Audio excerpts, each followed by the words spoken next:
How's it going, ladies and gentlemen? Data here, and welcome to the ultimate guide to everything franchise mode on MLB The Show 23. Whether you be a brand new player and want to learn the ropes of franchise mode, or you are an experienced player and want to see, namely, the overhaul to drafting and scouting in franchise mode on MLB The Show, this is the video for you. If you are looking for a quick answer to a particular question, you can go ahead and check out the timestamps on this video, as literally everything from A to Z is covered in this video, from the basics to the nitty-gritty to some tricks that I've learned along the way over my years of playing. This is the video for you. We did the exact same video back in MLB The Show 22, obviously now with updates. That was a very popular video, and even today I still receive comments on it. There's over 100 comments with many people asking questions. So please do leave a question if you found that your issue or concern wasn't quite answered, and feel free to answer the questions that other people have down in the comments. The name of the game here on the channel is all about collaboration.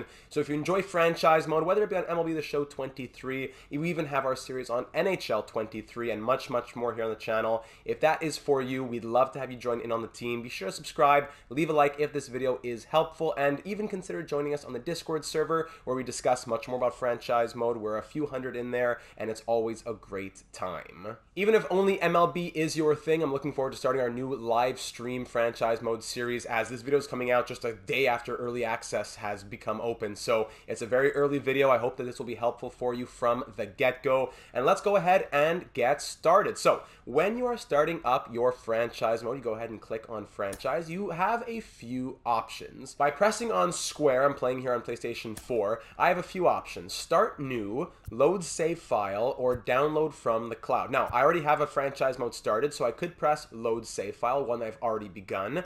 I could download from the cloud, which is an amazing feature. I could carry over a franchise mode from a previous MLB game. Therefore, I don't need to end my franchise mode series just because a new MLB game has come out. I can continue it over on the next game. A great feature, but I just want to press start new for right now. So I press start new, and I can choose current rosters, default rosters, or saved rosters. Now, current rosters is up to the current day. Default is default game rosters. Saved rosters, however, could be a shared roster that I've downloaded. If I wanted to use a shared roster, I'd have to go up to the top right corner and click on create. From there, I go to the vaults. In the vaults, you have different things that are shared, such as logos, rosters, players, or sliders. Now, I want to go to rosters, and I can go ahead and download any roster that I like. There's all kinds of different ones. There's not a ton right now, and not many have ratings either, as the game was just released. But there's many. Usually you see opening day, you see updated at a certain date, updated July 2023, updated August 2023, with different prospects who have been called up, who have different overall ratings. Usually riding rosters or ride-in rosters is usually the one to go with, in my experience. It's only 6 pages right now. Sometimes it could be dozens and dozens of pages. I could also sort by date, name, rating, or number of downloads. So if I sorted currently by number of downloads, the most only has 846. Within a few weeks, we'll have some with thousands and thousands. So this one is just called Extra Players, Day 1 Roster with Custom Tatis Jr., etc., etc., etc. So if you wanted to have one of these, you'd click on it, you'd download it, and then you'd make it your current roster. And then when you go back to franchise mode, you would click on Start New, and then Load Saved Rosters. If I click on this, it won't show you the screen because it would bring up my save files, and that can't be shared for some reason on PlayStation. The screen doesn't record. So I'd click on Load Saved Rosters, and I'd be able to choose from the rosters that I've downloaded. So that's how I would do it for a roster vault roster, but right now I just want to use the current rosters. I want to start my franchise mode with those. From here, I can choose which team or teams I would like to control. I could choose up to all the teams in the MLB. I can rotate through them and control each one, which is really interesting, or I can just choose one. I could also press R1 for custom team. I could create a new custom team or load an existing custom team. If I wanted to create a new one, I'd be able to do everything. This is a really fun element of franchise mode on MLB. Not only are you creating the team, but you can customize literally everything. Main color, accent color 2, view the logo vault, make my own logo even, logo editor, uniforms, home uniforms, cap, bill color, under bill color, top button color, everything. Home cap, jerseys, sleeves, socks, gloves. So that's really fun. Stadium select as well. You can select stadiums, all kinds of different things you can look at. I won't really get into that right now because you can do so much, but that's something to explore on your own if you'd like to create your own team. Even if you press square, you can randomize colors, gives you a random thing right there. Randomize, or again, you could press R1 and you could import, but as I mentioned earlier, you can't see that screen because there is nothing to import at this moment. But if I were to download something, I could import. So that's if I want to make a custom team, but just looking at the traditional player who wants to take over control of a team in franchise mode, I would select the team that I want, and I'd also have to consider a few things. On the left, I can see where my team ranks, overall and in different aspects. The Phillies are 7th, but they're 6th in contact, that's better. 14th in power, that's lower. 24th in defense, yikes. But 1st in speed. All stuff like that I take into consideration. I also have to take into consideration that my owner expects certain things from me. If I were to take over the Philadelphia Phillies, my yearly goal is to win the division, and my contract goal, which means within 3 years, is to win the World Series. No team, even the worst of the worst, will have a lower contract goal than reach the postseason. It's pretty simple. It's if you're a bottom feeding team, yearly goal is finish over 500 and contract goal is reach postseason. If you're a mid team, you have goals like win division series, win league pennant, even up to the higher teams as well. But if you're the best of the best, a team like the Braves, a team like the Dodgers, a team like the Mets, you're expected to win the World Series within your contract. You'll never be expected to win the World Series within 1 year, but within 3 years, yes, you will be. So keep those things in mind, especially if you're playing with owner contracts on, and also keep the team budget in mind. The higher your team's skill and the higher your team's budget, the higher the expectations, obviously. And the lower those things, the lower the expectations. And that budget has a large range as well. It goes all the way from $349 million for the New York Mets to $87.5 million for the Oakland Athletics. So there is a huge discrepancy, and that will provide you very different challenges depending on who you take over. So for this experiment, I'm just going to go ahead and take over the Mets since they do have the most money and they have pretty much the highest expectations. Just for this experiment video, I'll go ahead and select the New York Mets. From here, I can rotate through casual, simulation, competitive. I believe simulation is the most common, so I usually just go with that and I change my settings afterwards. And also, if you don't want to commit to a team just yet, you want to learn a bit more about them. They're 18th in power, 29th in speed. Why is that? You can press triangle and view the roster. Quick. They're 98. 96. Fancy. Then you look, Oakland. That's a great challenge. I want to take them. Yikes. Their best player is a 77 overall. Not going to do that. So you don't have to waste your time, start a franchise mode, not like the team and back out. You can look at everything and make an informed decision. Once you're ready to do so, select the team, press options to advance. Now you're going to be presented with some initial settings that cannot be changed later on. Every other setting will be presented to you afterwards because you can turn it on, off, sliders, up, down. These must be decided upon right away.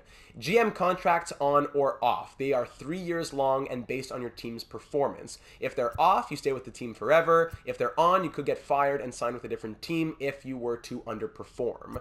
Fantasy draft, self-explanatory. Do you want it on or off? If it's on, you get to reshape the entire MLB and draft the team however you like. If it's off, everything is normal. Allow non-active free agents. If you turn that on, players from various leagues will be available to sign from the free agent pool. That's very interesting. It'll definitely create a lot more of talent in the free agency pool, and a scramble to sign players will ensue. If you turn it off, non-active players will not be present unless they are previously assigned to a team that was uploaded for the mode. So that makes your best free agents like Trevor Rosenthal, for example, at the moment, who's a free agent in the real world. CPU roster control allows you to manage rosters for all CPU controlled teams. If you turn that on, trading will be disabled, budgets and injuries will be ignored. So basically it's just you having fun with the league. There's no reason to offer trades to yourself if you're going to be accepting them. You can just do whatever you want with all the CPU teams. You can only set this here, then you can't do that anymore. CPU trading on or off, and the CPU teams trade with one another. Ignore budgets on or off. If it's on, then money is no object. If it's off, then those previously mentioned budgets will apply. Force trades. When on, any trade that you propose to a team will be accepted. Now, you can do this to cheese the game, or you can do this to kind of just make it realistic in your own mind. There's a trade you want to do that you think would be accepted, but the game is being stubborn. Well, now you can force them to accept it. It's unfortunate that you can't pick and choose. It's all accepted or it's off. So I keep it off. It would be nice once in a while to say, come on, this trade really makes sense. Let's make it go through. But it does add to the challenge, so I keep it off. Designated hitter, whether you want the DH rule on or off, and that is regardless of the league hosting the game. And the extra inning runner. If turned on in extra innings, you have that runner starting on second base. If turned off, it's traditional where you have just extra innings. So if you keep it on to keep it realistic, there you go. You advance, and now you have welcome to the Mets. The tasks that you are presented with here can be turned on or off, manual or auto, throughout your franchise mode. So you have the coaching tasks, which is setting lineups and rotations, as well as injury management, manual or auto. Development tasks, level of complexity, now 2 stars, which is scouting. And then there's the manager tasks. Level of complexity, I would probably call it level of time consumption, probably, because not that it's complex to sign free agents and make trades and stuff like that, but it takes a long time, especially in the off-season. So sometimes I set certain things to auto, but I do keep everything on manual just to begin. Hire and fire staff, 40-man roster moves, all that. I like to keep everything to manual, and then if I get annoyed with it later on, I'll turn it to auto. But for right now, I'll turn everything to manual, teach you how everything works, and you can make your own decision for your own franchise mode. So that's all good. We'll advance, and you can start at spring training or the regular season. I prefer spring training, so we can look at any experiments. Okay, let's try this guy in our lineup. He's a fringe player. Let's see how he does. So spring training is where I like to begin, and here we are at the beginning of franchise mode at the main screen.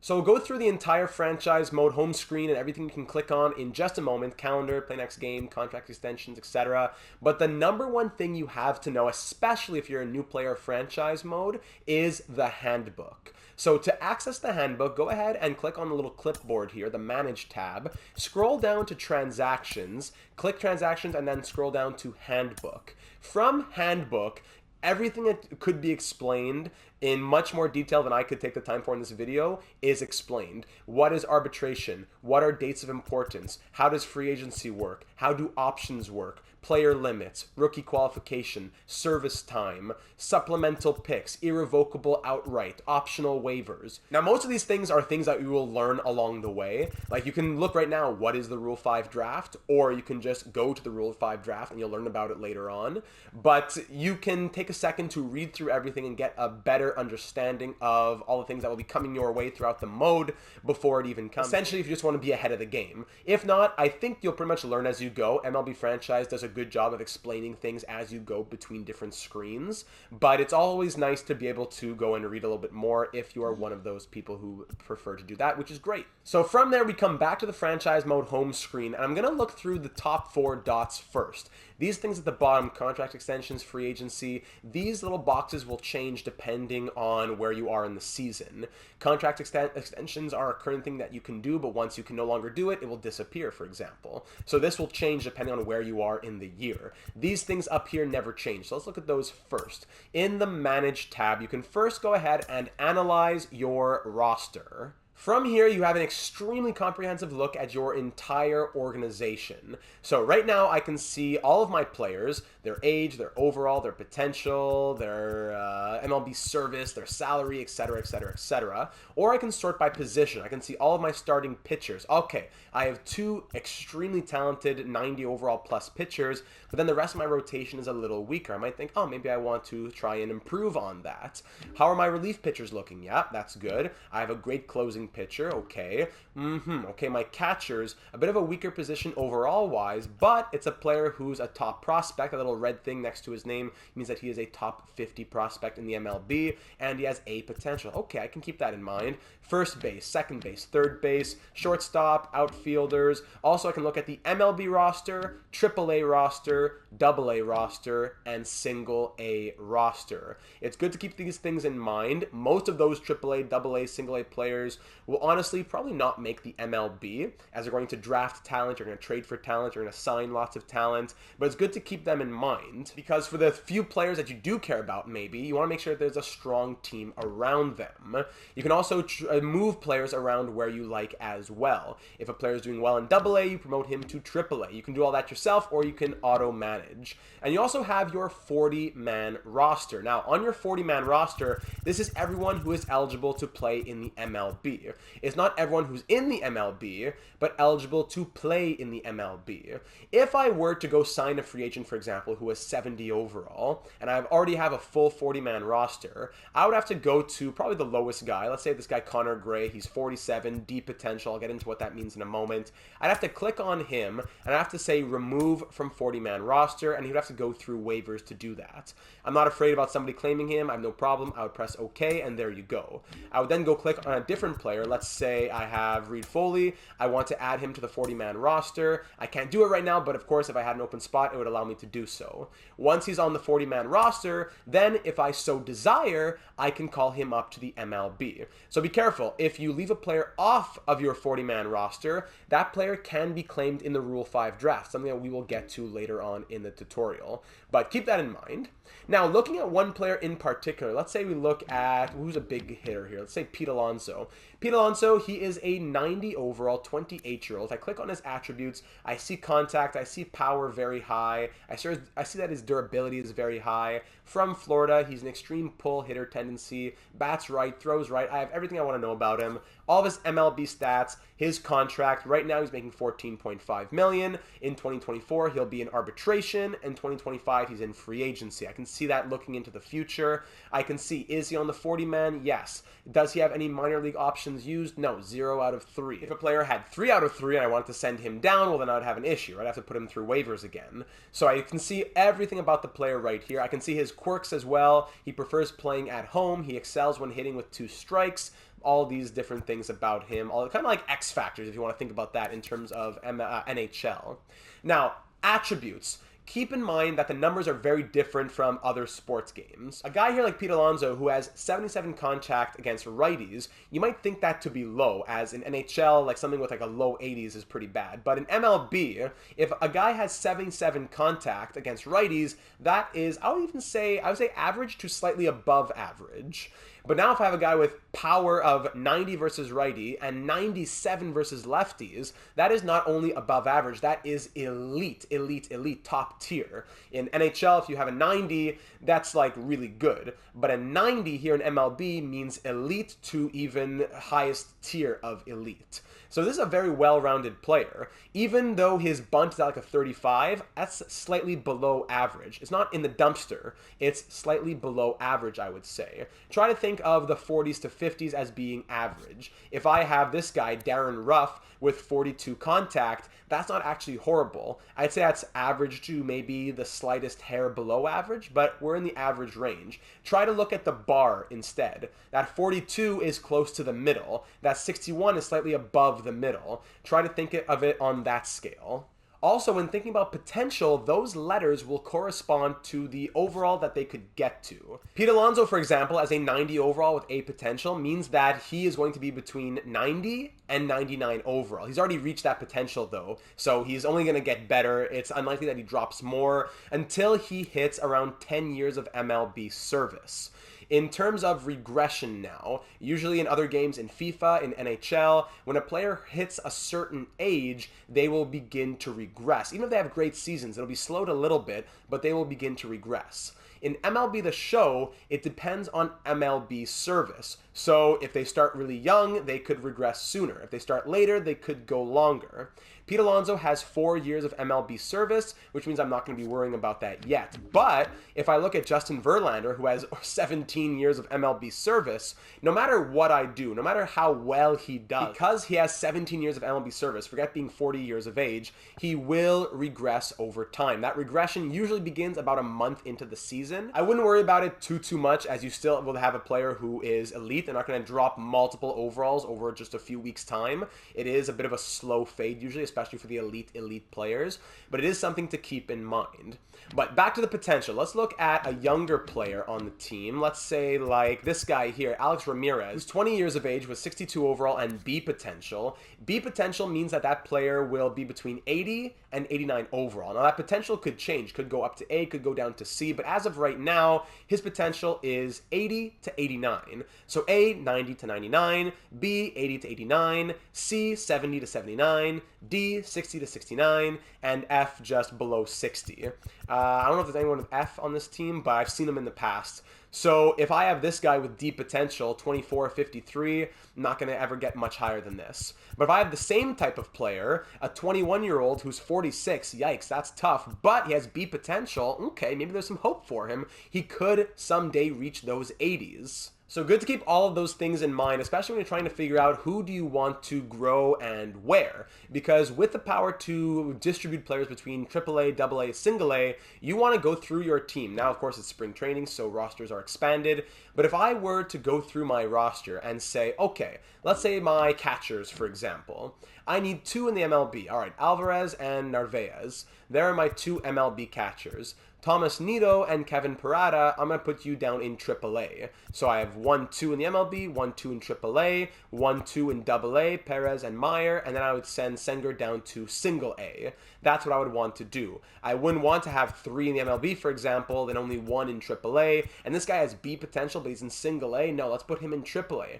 That's what I would want to do to divide and spread out the wealth. Same for first baseman. Yes, I only need 1 first baseman on paper, but maybe I want a backup. That's max, though. Vogelbach, I'm sending you down to AAA. Winokur, I could put you in AA. Maybe Schwartz also plays AA, and then Suozzi goes down to single A. I wanted to distribute the players around evenly. Because right now, if I look at change leagues, for example, on the right there, my little depth chart, if I press square, MLB, AAA, and then I switch to AA, single A, I see I have 0 first baseman in single A. I have 0 third baseman in AA. I have 0 closing pitchers in single A. I gotta fix this up a little bit. I could allow it to be automatically done, but at the same time, I like that element of being able to say, I want to control your growth. I may not control your lineup and where you hit and, oh, you're on a hot streak down in AA. I may not control all of that, but I at least want to control what league you're in to try and get you to have proper growth.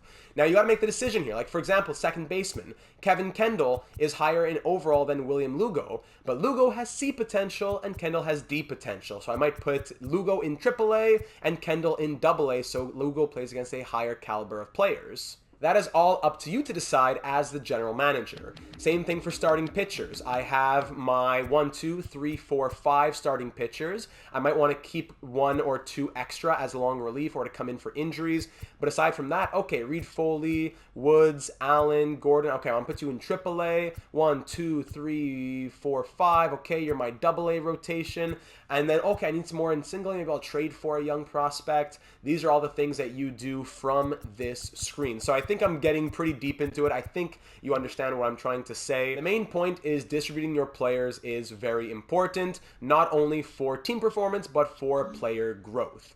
Another cool thing to keep in mind when looking at your players is that almost everything about the players can be edited. Let's say I go look at Pete Alonso and I press Edit Player. From here, I can go to General. I can't change his name or where he's from or his service years or his contract, stuff like that. But I can change literally everything else. His number, his primary position, secondary position. Is he a two-way player? I can't change that. He has to have the number of innings played to get that. But how does he throw? How does he bat? That's all for General. Then motions and sound, batting stance creator, animations, music, his equipment, uniform, gloves, cleats, gear, his attributes. What is his potential? 95. You can also go check that out. Do you see a player with B potential or A potential? Just because it's A, does that mean it'll go to 99? No, his actual potential is 95. You can go in here to check it out. Very good trick. His contact against lefties, I want it to be higher. Boom, I increase it. Is it cheesing the system? Absolutely.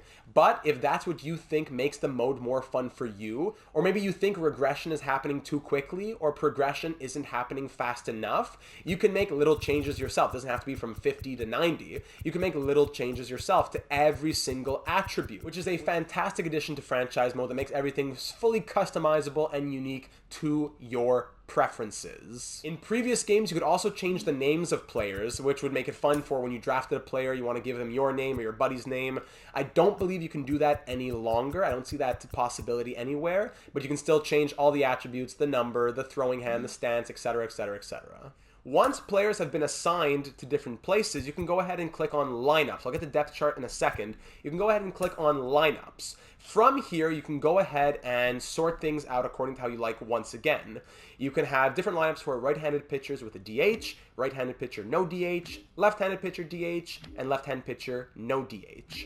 If I were looking at right-handed pitcher DH, I want my leadoff hitter to be someone who likely has good contact against righties and has good speed to try and steal bases, I don't know what. Starling Marte, 90 contact against righties, 92 steal, 99 base running aggressiveness. Yeah, I definitely want him as my leadoff. He also has good contact against lefties, so he's my leadoff in every lineup. But you'll see, oh, Brandon Nimmo, he's my left-hand pitcher, no DH. But then as you rotate through, you see the computer, especially in the 6 to 9, has changed 6, 7, 8, 9, depending on whether it's left-hand pitcher DH, right-hand pitcher, it will change. So it knows which players are better for contact against righties. Okay, this guy, right-handed pitcher, 72 contact, great. Now left-handed pitcher, oh, they put Eduardo Escobar because he has 72 contact against lefties. So again, something that you can control yourself. Remember that the 1, 3, and 4 spots are for my stars. Now I can click on R2. I can look at the other rosters around the lineups around the MLB. I can see the Phillies, the Nationals, the Cubs just by rotating through with L2, R2 here on my own PS4 controller. I'll also have the ability to look at my AAA, AA roster, etc. once the minor league seasons begin. So if I want to really go in depth, I can do that as well. Also keep your bench players in mind. They will be playing sometimes for your everyday players when they get tired or injured or get pulled out of the game for whatever reason that your manager decides. They will get less at-bats over the course of a season, so keep that in mind. I wouldn't want a player with high potential to be festering away on the bench. I'd want them to be every day in the MLB or in AAA rather than being benched in the MLB probably. Really depends on a lot of different factors, but keep that in mind. And the last thing you can do from this screen is also change defensive positions. When you click on a player, you can see their secondary position. So Francisco Lindor, he's my shortstop. But let's say I went out and made a crazy trade and I got a new shortstop. Instead of putting Lindor on the bench and I have 2 elite shortstops, I can just say, listen, Lindor, you can play third base. Perfect. I'm going to make you my new third baseman, swap you with Guillorme. Let's say change defensive positions. I press square on him, and then they go ahead and switch up right there. Now Lindor is my third baseman. Guillorme is shortstop. I swap him with a new guy that I just traded for, and there you go. So just because they are that position doesn't mean they have to stay there. By swapping defensive positions, you can change up your lineup and make some interesting moves throughout your year. So that's all you need to know about your lineups. Once you've made your AAA, AA, MLB rosters and all that, you can also fix your pitching rotation. As the number 1 spot is your ace, you have 5 starting pitchers that you rotate throughout the course of the season. Your number 1 guy is your ace, and you can mix it up, go righty, lefty, righty, lefty. Try to have a good mix of righties and lefties. I wouldn't want more than 3 of one or the other. I wouldn't want only 1 lefty or only 1 righty. But you could also account for that in your bullpen. You could have all lefties in your bullpen if you have all righties as your starter. I don't know. You could have different ideas, however you want to play it. If you see that certain righties or lefties are getting blown up, then maybe you want to look at acquiring one or the other to help out. If all of your lefties are doing horribly, maybe I want an elite lefty, etc., etc. So you have your long relief pitchers, which can be starting pitchers. All these guys, Carrasco, Lucchesi, these are starting pitchers. These guys have more stamina, and they can come in if your starter gets taken for a ride and rocked after the first or second inning. You need someone with stamina to come in for the next 5 innings. That's where you look to long relief. Your mid-relief pitcher will be listed as a relief pitcher and have less stamina. Brooks Raley has 25 stamina, great numbers, but 25 stamina. And you can also have your setup guy. Your setup guy, not someone who has to have a lot of stamina. Adam Ottavino, he's your setup guy, your 8th inning guy. Then Edwin Diaz is your closer to come in and end it and get the save. 92 overall, you have him in the closing pitcher role. So let's say, for example, Diaz was doing horribly. He was blowing saves left and right. Ottavino had a super low ERA and he was clutch. Maybe I'd swap them up just for a little bit and see how that happens. So you got the closer, the setup for the 8th inning, mid-relief for that 6th, 7th inning, long relief for that 2nd, 3rd, 4th, 5th inning type of thing, and of course your starting pitchers. With the lineups and rotation understood, let's go a little deeper on the attributes now. Which ones matter, which ones don't matter quite as much, especially if I'm just simulating. Let's go over to training. We'll go to depth chart in just a moment, but let's go over to training now. Training will do two things. Training will either increase certain things for players who are lacking. Let's say I have a player who's already well established, like Jeff McNeil, great contact, he's an 82 overall, he's already 30 years of age, but he has low power. Hey, let's work on power. Or it will work on an attribute that's already very high for a player who will be regressing. As we mentioned, Justin Verlander, he's going to be regressing. 40-year-old with 17 years of service, he's going to regress. So if I want to really make sure that his hits, Ks, and walks per nine, and home runs per nine all stay high, I would do a pitching coach session. It still will regress, but at a slower rate. I gotta admit, for most of my pitchers, let's say I go to starting pitchers, most of these guys would be doing a pitching coach session, because when it comes to simulation, velocity, control, break, the things that happen in a bullpen session, they don't really matter at all in terms of simulation. If I'm going into games very often and playing, well then that is a different story. But if the majority or all of my franchise mode experience is going to be simulation based, then I don't really need to think about control, velocity, and break as much. I need to think about those per nine stats. So I would assign everybody to work on those per nine stats if they were, especially if they were going to be regressing soon, or if they were a bit lower in one or the other. Like physical conditioning, making this guy's durability go up, David Peterson. Do I want to waste time on his durability going from 76 to 78, or do I want to get his Ks per nine up and make him a better starting pitcher? I'd rather do that. For my batters now, same thing. Certain stats don't matter quite as much. In simulation, arm strength, reaction, that doesn't matter really. So if I have a player who is doing combination tosses or fielding drills, I don't really care about that too much, because in simulation, I care about contact, power, and discipline. So contact, batting cages, weight room, power, discipline, vision, clutch, but discipline included in the hitting coach session. Those are the things that matter the most to me. So Pete Alonso already has great power. I want his contact to get higher. Bang, go to the batting cages. Someone who has the reverse, great contact but lower power, Jeff McNeil, great. You go to the weight room, buddy. You do weight room while Pete Alonso does batting cages, whatever. Yeah, there you go.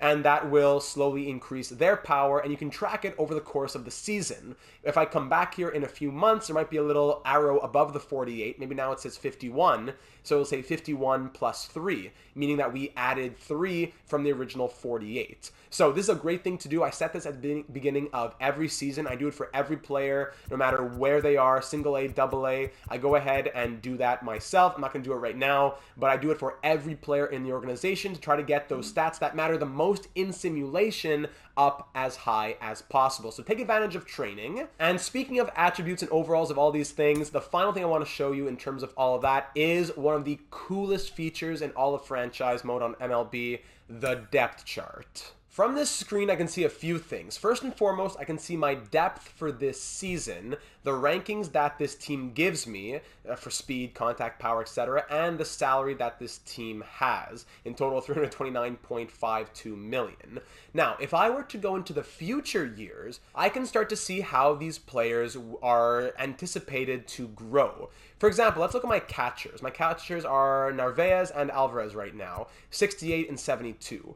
Not great right now, but am I going to go out and get new catchers if by next year Alvarez is going to be a 79, Narvaez and Nido are not going to have contracts? Let's say Alvarez is my future catcher. Am I going to go out and get a new catcher signed to a 7-year contract if I know that Alvarez by next year is a 79, and within 2 years is an 83, within 3 years is an 87, within 4 years is a 90? So I know 4 years from now, Alvarez will be a 90 overall. Of course, there's a few things that go into it. Make sure he gets all the right opportunities. Make sure he's not going to grow to a 90 overall down in single A, right? But at this current trajectory, he will reach 90 overall, or at least thereabouts. I can also see the salary. Next season, my salary is $251 million. The year after, $106 million. The year after, $87 million. So it's very good that I can start to think of the future, not only in terms of personnel, but in terms of how they're going to look.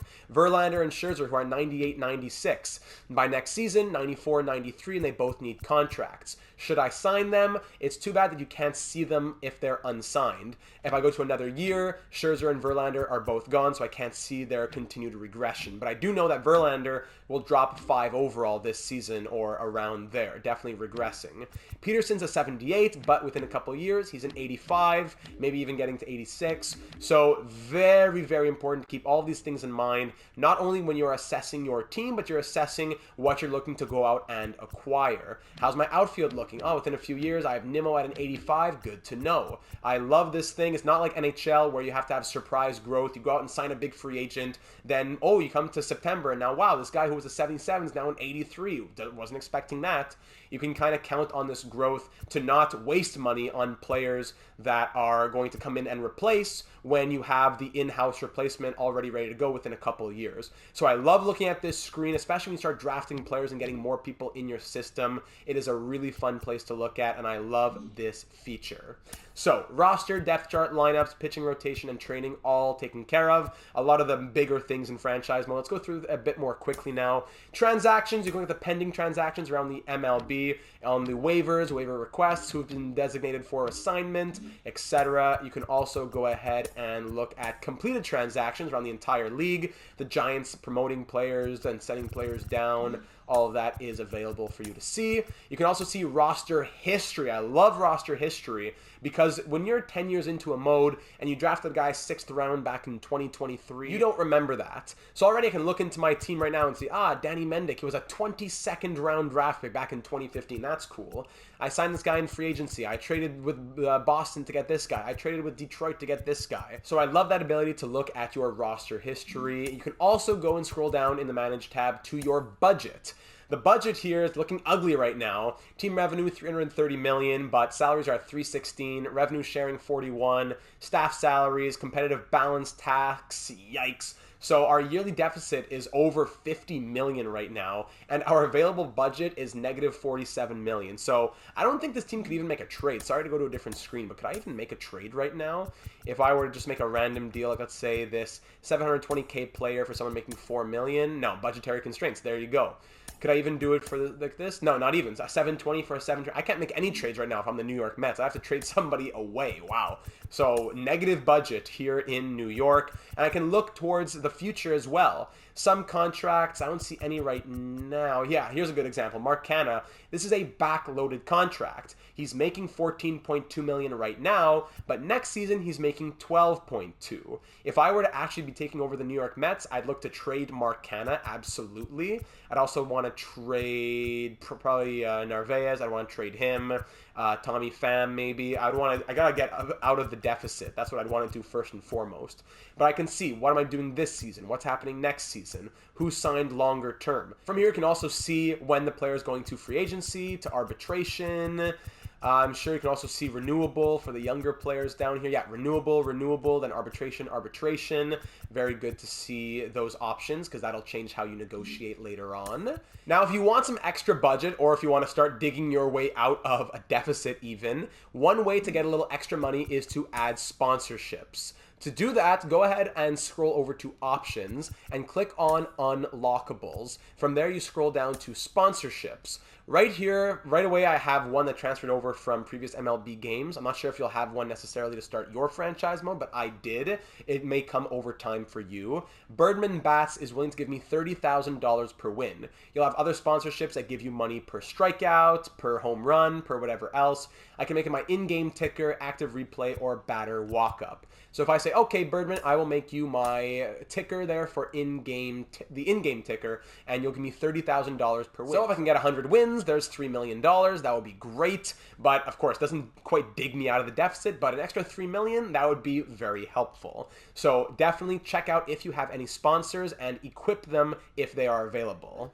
And finally, you have your GM goals. Of course, we already know that it is year 1 of 3. The yearly goal is to win the division. The contract goal is to win the World Series. GM rating is currently a C. That's going to be your rating when you start off your franchise mode. And from this screen, you can also keep track. It's kind of like a GM tracker. You can see how many times did you win 10 consecutive games? How many times did you win 10 consecutive series? How many times did you win 95 games in a season? Status on the left and count on the right. That's team performance. If I go to the postseason, also things to keep track of. sweep the World Series, go undefeated in the postseason, blah, blah, blah. I can also look at other things that will go into the history of my team. How many times did I lead the league in RBI? How many times did I lead the league in runs? How many times did I lead the league in strikeouts? A ton of different things that you can look at. How many times do you score 20 runs in a game? How many times do you hit 3 triples in a single game? So just again, it's something that not a lot of other games have in franchise mode, and it's really fun to keep track of those stats. So again, that you'll find over in GM goals, which is kind of doubles as a GM tracker.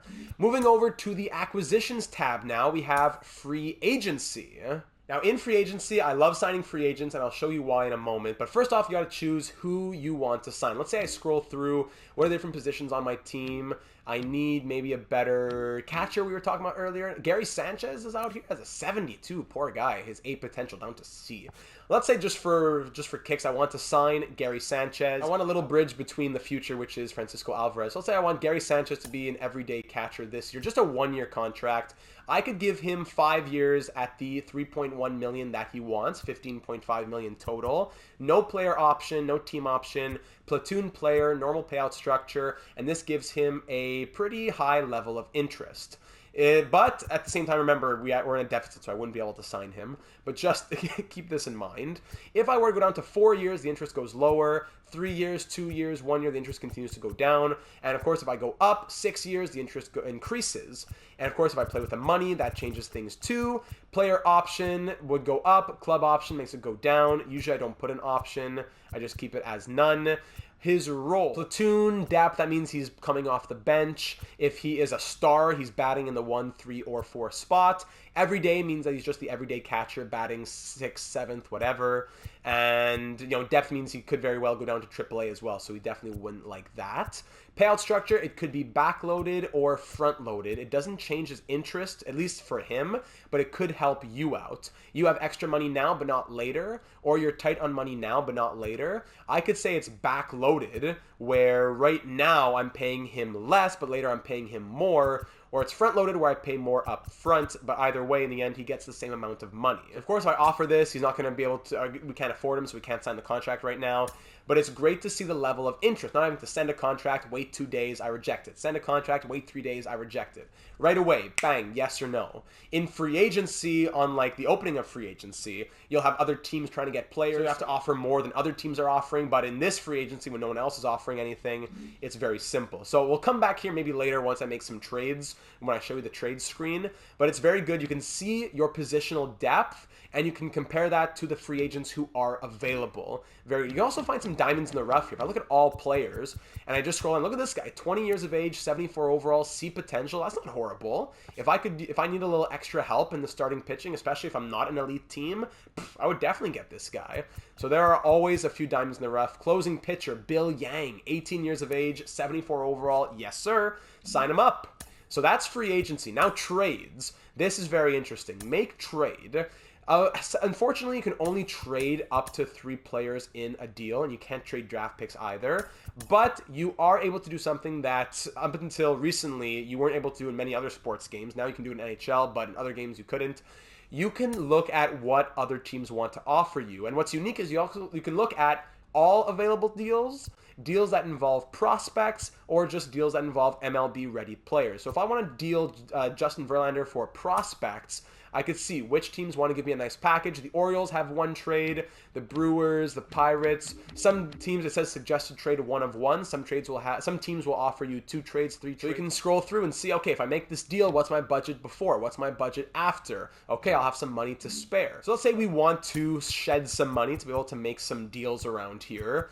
Let's say, who can I dump? The Mets got to trade a lot of guys here. It would be Nimmo, Canna, and Narvaez. What's also important to note is that looking at the contract status could be pretty important, because you see Justin Verlander, he's in year 1 of a 2-year deal. Lindor is in year 1 of a 9-year deal. Maybe not in year 1, but it's a 9-year contract that he's on right now. As you get further into your franchise mode, you'll see guys who are at 2 out of 9, 3 out of 10, 4 out of 8, stuff like that. But to start, I believe everyone's on 1.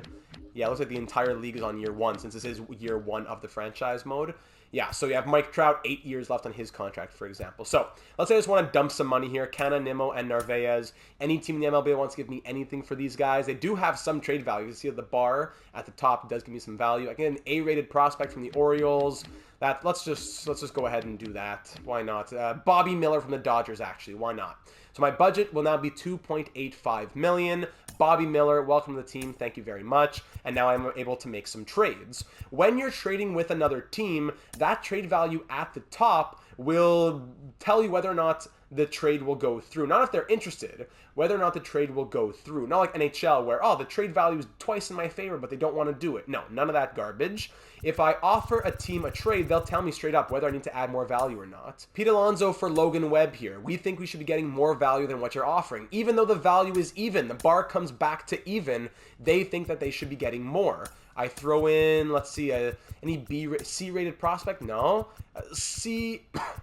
A C and a B, there you go. We're definitely interested in making this deal. They'll tell you before you even offer it, we're interested. So that is where the trade value bar comes in handy. It won't tell you, okay, it's fair, but then they won't accept it. They'll tell you before you even offer it whether or not it would be accepted. You can also look at, let's say I did want to acquire Logan Webb, but I didn't want to trade any of my guys. I could go ahead and select Logan Webb and then press suggest trade. I could look at the same thing. All trades, prospects, or MLB ready. What do they want from me? They want Brett Beatty, David Peterson, and Ronnie Mauricio for this trade to go through. Now, it's not the only deal that goes through. As we saw, Pete Alonso and 2 other pieces, that also works. But this is what they would be wanting. If you press offer trade, it'll go through. Or if you press cancel offer, it will provide you those 3 players in that little trade box. And you can build from there, which is very helpful as well. So I think that explains just about everything for the trades. Very good that you can go through and see all the different positions, all the different teams, all the money values, all that good stuff. Once you make a trade, it'll go ahead and make a little notification in your roster. It'll say, great news, the Dodgers accepted our trade. Then you want to go through, check that starting pitcher we just acquired. Who was that guy? Bobby Miller. Okay, he's a top prospect. He's in my AAA system, a potential. Okay, great, blah, blah, blah.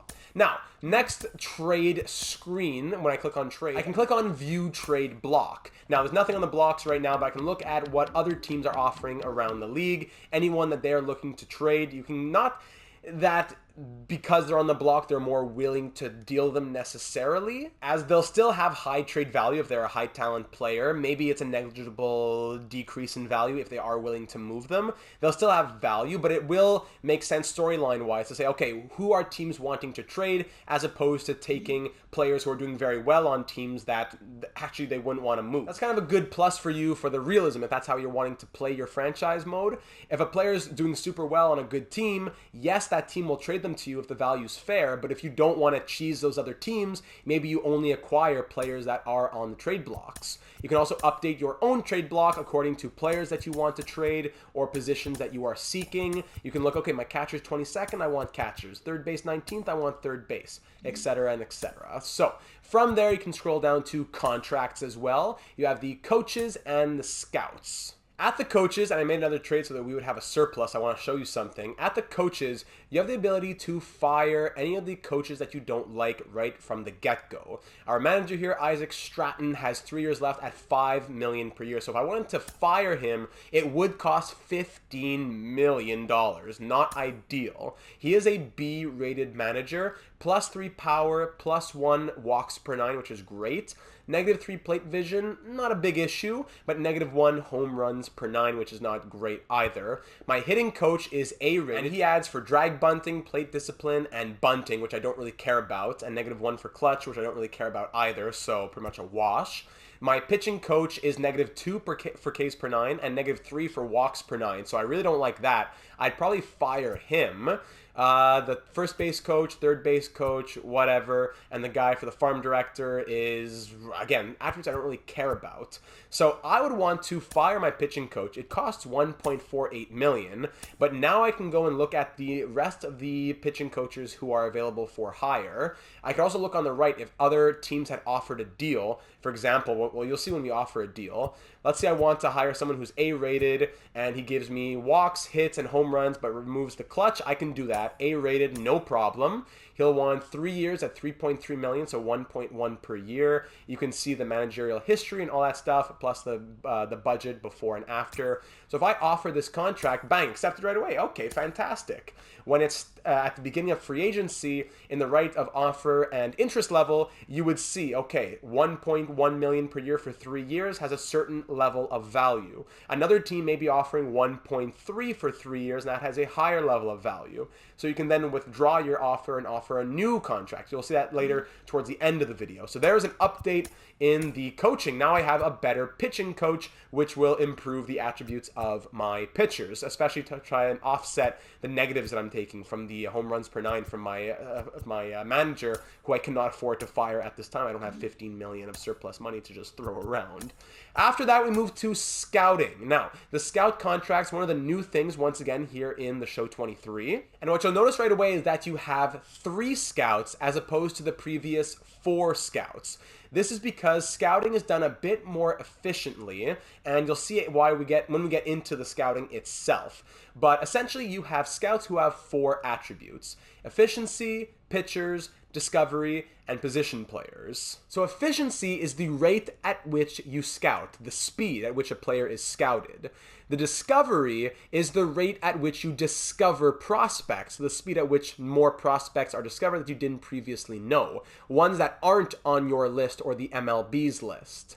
A high pitcher rating will mean that is a higher rate of your scout's accuracy for pitchers.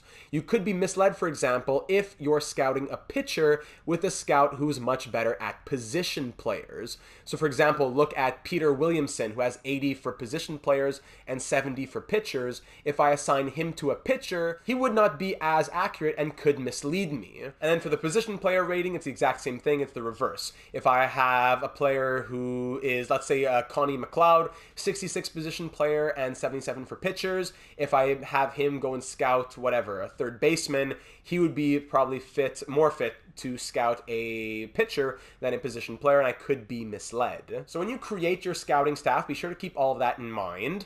Let's say I want to replace one of these scouts. Let's say the lowest rated one, the one who's making the least, Peter Williamson, who's making 82.2K. I have 42.2K in my budget, so that means I can offer a contract to someone who's 120K plus, so pretty much anyone. This is the top scout available. He wants 113K. He has 16 years of experience. Philip Guerrero. I press on X to hire him. I press on X to fire Williamson. I pay no money to fire him, and bang, my scouting budget now dropped to 11.1K, but now I have Guerrero in my system. Amazing. I could make other small updates. Like, let's say I have 11.1K remaining. I have this guy making 86. I could offer someone who's making like 97. So let's say I scroll down to, could I get this guy here at 98.3 for Vincent Torres? No, not quite, eh? Okay, let's go down to Ray Kingman for Vincent Torres. There you go. That leaves me with 2.8K. Again, I could try and play some more games. I replace Connie with someone who's making 90, someone who's slightly better. Maybe I want someone who has a certain attributes that's higher, but that's okay. I'll keep it as it is. These will be my 3 scouts headed into the scouting season. You'll get 14 weeks to scout, 14 7-day cycles of scouting. So you want to make sure that the scouts that you have for those 14 weeks are the best that you can get according to your budget. So there are my scouts. We'll get into the scouting later, but there are my scouts who have been hired for the scouting, which will come later. Another great thing in franchise mode here on MLB is the player search. Pretty self-explanatory. If you're looking for a certain player, you can type their name in, or maybe you want, okay, I need a better first baseman with contact. I need a better left fielder with vision, or whatever else. You can sort according to their throwing hand, their batting hand, their age. I want minimum someone between 23 and 26 who's making a maximum of 1 mil, but at the same time has really good contact against lefties. Submit search, bang, there you go. You get all the people who are fitting those criteria. So that is a super useful resource for when you're looking for players and for improvements to your team. When you identify things that need to be improved upon, definitely go and look for players according to the player search. From there, we'll go over to the league tab, the most self-explanatory of all of them, so we'll go through this one fairly quickly. You can look at the standings, which now currently during during spring training, you see the Grapefruit League, the Cactus League, but during the season, you'll see the NL, the AL, the wild card, how many games back a team is, their record in their last 10, home, away, day, night, all that good stuff, plus the team rankings, so very in-depth as always. Then in statistics, you can see player statistics on your team in the season, pitchers, and all the different positions. You can rotate L2, R2 to look at season stats. You can also press on square to toggle MLB season/career stats. Very good and very useful. Then you can go back to statistics and click on team rankings. Who is first for whatever different attribute for batting average, at-bats, runs. You'll see that, of course, makes more sense once the season gets going. You can go back and look at MLB records. Records such as the ones held by Barry Bonds, you see for home runs, is just given to the San Francisco Giants and not the player himself, as it's not recognized. But you can look at other all-time stats, single season or career. And there's also achievements for your franchise. So previously at the GM goals, you had your achievements. This is now the franchise's achievements. So all-time World Series pennants, no-hitters, Cy Youngs, 100-win seasons, Hall of Fame inductees, so on and so forth. And as always, you can change between teams by toggling with L2, R2. Now, going back to the league tab, we have league leaders. Again, batting average, hits, at-bats, NL, AL. Of course, it's going to be populated when the season gets going. The injured list, who's on the bench, 10-day, 15-day, or 60-day IL. How much time do they have left on the list? And finally, you have the top prospects list, which is the top 50 prospects in the MLB. You can use this to target certain players, which team has maybe an excess of prospects, and maybe they're pushing for the postseason. Maybe you can look at trying to acquire one. You can put that into your realism story. You can see which ones of your prospects, like Alvarez, we know he had a little thing next to his name. He's top 50. Where does he rank? He's actually the 8th ranked prospect in the MLB right now. Of course, this will change as years go on and you draft prospects, but just fun to keep note of. So there is the league tab, pretty self-explanatory, and it will be much more interesting to look at once the season gets going. You finally have the options tab. This is where you can change some of those mode-specific settings that we set earlier. User settings is where you'll want to go. Gameplay is stuff if you're going into the game. What type of hitting difficulty, pitching difficulty? Do you want tips turned on or off? Base running interface, camera, display, all kinds of different decisions, rules, miscellaneous. You can take a look through that if you're interested in going in-game and want to make it a personalized thing. Presentation, do you want a hybrid, pitching only, batter walk-up presentation, in-game ticker. You can really change just about anything you want. Audio visual as well. These are my own settings at the moment. Then you have the mode specific. This is where you can turn on or off the things we looked at previously. Now, critical situations is another thing you'll want to turn on or off. If you turn critical situations on throughout your season as you simulate just about close to every other game, you'll get a pop-up saying something such as, you're tied in the bottom of the ninth, do you want to try to win it with a walk-off home run? You're looking to get a no-hitter, can you close it out in the ninth inning? Your player's on a 13-game hit streak and it's his final at-bat of the game, can you try to make it another game that he gets a hit?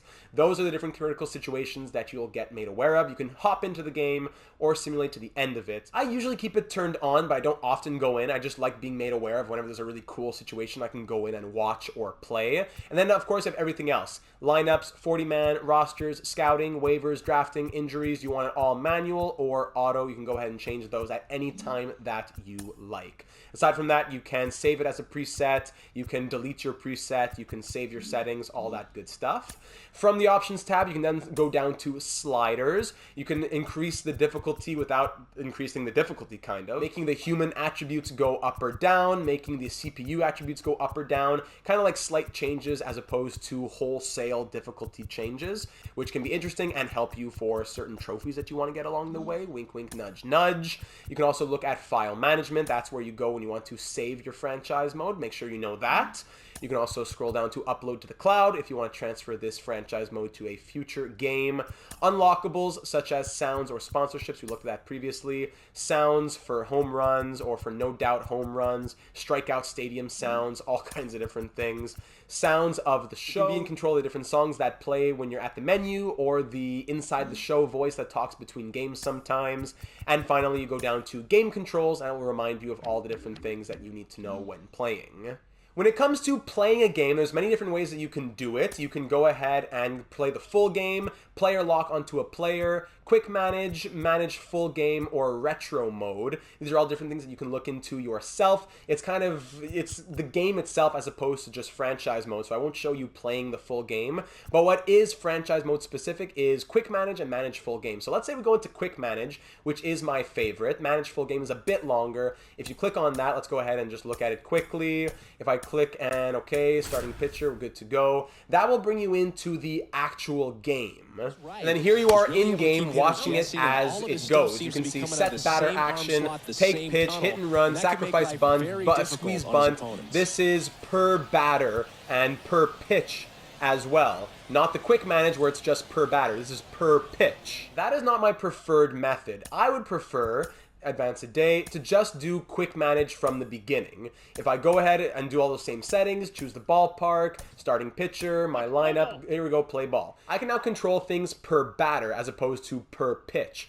If I'm the pitcher, I can say pitch, pitch around, pitch to contact, I can walk, or I can substitute one of my defensive players right now. So pitch, double, pitch, ground out, and by the way, I can also try to pick off second, okay, pitch, 1 run scored, RBI double, strikeout, ground out, great, now I'm batting. Swing, bunt, or pinch hit to start it off right here. So let's say swing, pop up, swing, single. Now I can bunt, steal second, hit and run, pinch hit, pinch runner at first, all kinds of different things. Swing, fly out, swing, ground out. If it's getting slow, I can either simulate the half inning by pressing triangle, half inning, half inning, half inning. It'll sim the inning, but not make any changes for you. So if your pitcher is getting beat up, you got to do that manually. You can also press square and enter the game at any time that you would like. Okay, keep on going, keep on going. Scherzer, his energy's getting low, gives up a run. Now I'm in the 8th inning, his energy's getting very low, and we're down 4-3 actually. So I'd say, okay, pitching change. I bring in, I don't know, let's say Ottavino. It's the 8th inning. Pitch, pinch hitter, so sim through there. There we go, got through the 8th inning. Ground out, strikeout, pitching change, ground out. Now I bring in my closer, Edwin Diaz, and they're going to say, okay, now you have a right-handed pitcher. This guy is better against lefties. Maybe they make a change. Nope, they keep him in there. Strikeout, single, 2-run bomb, beautiful, ground out, strikeout. Now I have Escobar who's batting. He's better against lefties. This guy is a righty. I could pinch hit, try to bring in someone better against righties. He has 70 contact. I get a pinch hitter. But then they make a pitching change, and this guy's also a righty. Okay, that's okay. Swing, single, swing, walk, fly out, ground out, whatever. And the game is over. So just a quick example of how a quick managed game goes. So I hope that this has been useful for you and you're using the timestamps as you go if necessary. What we can do now is start going through the course of a season. As we go through a course of a season, we'll get into the scouting, into the contract extensions, into the everything else. Make sure to follow with the timestamps as we go. So here we are at the beginning of spring training, and what I'm eligible to do right now is offer contract extensions. I can only do this during spring training, trade deadline prep, and contract extension phases. So these players are eligible for extensions beyond the current year. Pete Alonso, I could offer him a deal right now. The salary guide down there helps me. If I want to do a 1-year deal, he'd be going towards arbitration. I could get him for 15.9.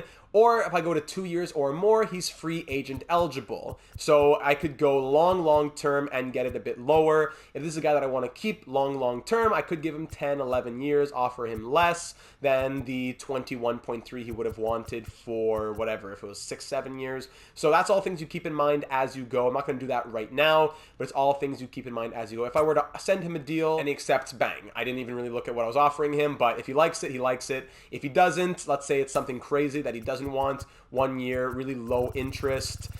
This guy's happy for anything because he only wants 1.9. So if I send it, he says I'd like a longer contract and wants security. 2 years, no, I think I'm worth more. So you can keep going back and forth, not have to waste your time on going through days. You can get it hammered out right away. So that's contract extensions. Free agency, we already saw that previously. We have the projected free agents on the right as well. Ohtani, Kershaw, Nola, everybody else. Trade talks, it shows you your depth at each position, and you can sim to the regular seasons. That's what we're going to do right now. In the calendar, you can also sim through there. Pressing triangle will sim through the day. You can also auto-fix your lineups as you go, or you can set them yourself.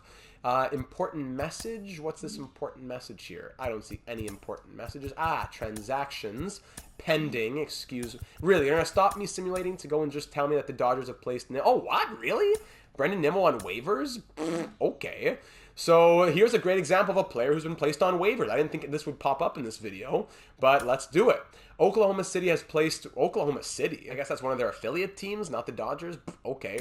Can I claim the player? But I wouldn't have the money to do it probably. I don't know. Let's just put a claim on him. Let's see what happens. We're just going to experiment with that. Pressing triangle will sim through the day, and we claim Brandon Nimmo off waivers. Great. Welcome back.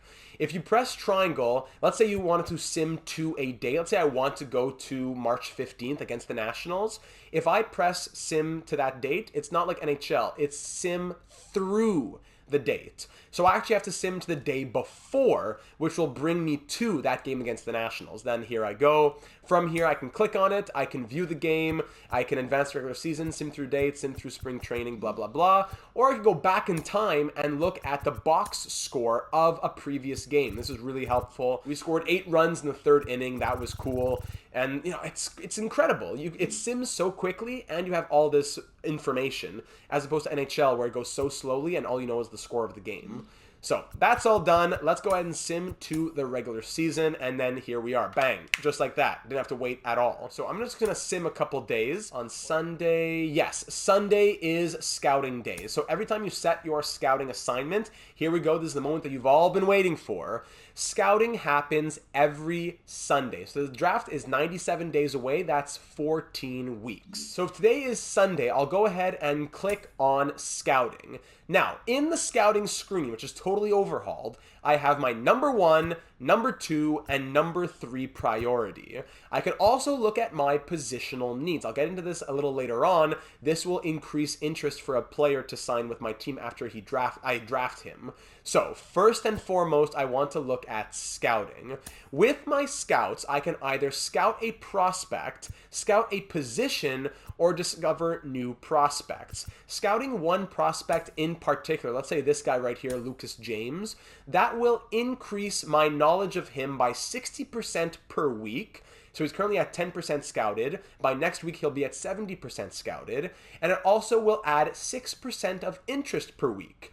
This interest is very important because to be able to sign a player after drafting him, that player needs to have 50% or higher interest in signing with you. If it is lower than 50%, you can risk it on the last day of signing eligibility, but it'll cost more / you have a lower chance of him wanting to sign. So you want to get as much interest as possible for a player that you are really targeting. The good news is if you scout a prospect on the left, it'll tell you where your picks are. So if I'm picking at number 29, I will not waste my time scouting players rank 1, rank 2, rank 3 by the MLB. I will not waste my time on that. I will go ahead and scout players who are in that rank 29 to 30 range. So if I scroll to the back here, let's say, okay, I start scouting this guy, Roosevelt Piliero. He could have 98 potential, who knows? And maybe his draft rank is 29 by the MLB, but maybe when we uncover him fully, his draft rank for us will be top 5, top 10. As you see in this picture here, I'd done this just last night on my overview of franchise mode live stream of MLB. There was a player when I was the Nationals who was not ranked at all by the MLB, but our scouts had him ranked at number 2. So that is a crazy cool addition added to the scouting here in franchise mode, that you can find diamonds in the rough. You can draft players that you are high on, but you got to be careful. Maybe another team is high on him. Where do you take him? You can't just cheese it and take it with your last pick of the draft, like in franchise mode on NHL, where, if a player is ranked 48th, the team with pick 48 will select him no matter what. No. Different teams have different rankings and different needs of every player in the draft. Very cool stuff. So let's go ahead and scout him. But I have him in slot number 2. That means he will get 4% interest per week as opposed to 5, because I'm not giving him as much interest as I am to Lucas James, and I will uncover him at a rate of 45% per week as opposed to the 60% per week. But what if I said, okay, he's getting 4% interest and 45% scouting per week. What if I say I have interest in a new starting pitcher? I now see that it is up to 5% interest per week. And this guy here, Lucas James, games is down to 5%. So it used to be 4%, but by adding starting pitching, it went up to 5%. If I remove it, back to 4%. If I add starting pitching, if I add center fielder as well for this guy, he was at 5%, now he's up to 6% interest. My number 3 priority, let's say I go scout another guy who's ranked somewhere in the late 20s, early 30s. Let's just go for some different position. Let's see, Harvey McAllister, a relief pitcher, 1% interest per week and 30% scouting per week. But now, 2% interest per week, which is not huge, but over the course of multiple weeks, plus if I draft him, I have another month of interest to accrue. It will grow over time. So that is what I can do if I want to scout players. I can even change them around, swap him to number 2, swap Harvey to number 2, and then Lucas back to number 3. And that will change how much interest they have and how much scouting is happening per week. I can also go ahead, let's say I would cancel all these assignments.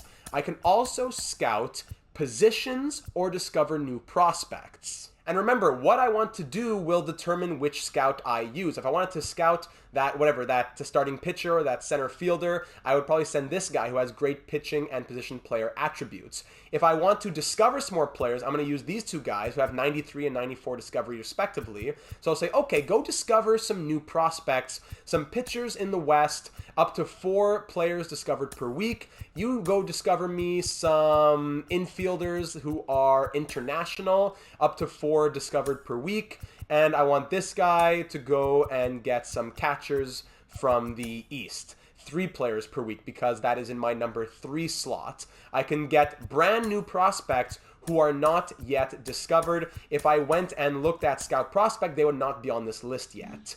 Finally, I can also scout position, players who are already discovered, but instead of just that one starting pitcher and all my interest is on him, I could just say, give me all the starting pitchers in the West, and each one will get 2% interest per week, and each one will get 10% scouted per week, as opposed to 5% interest and 60% scouted. It's 2% interest and 10% scouted.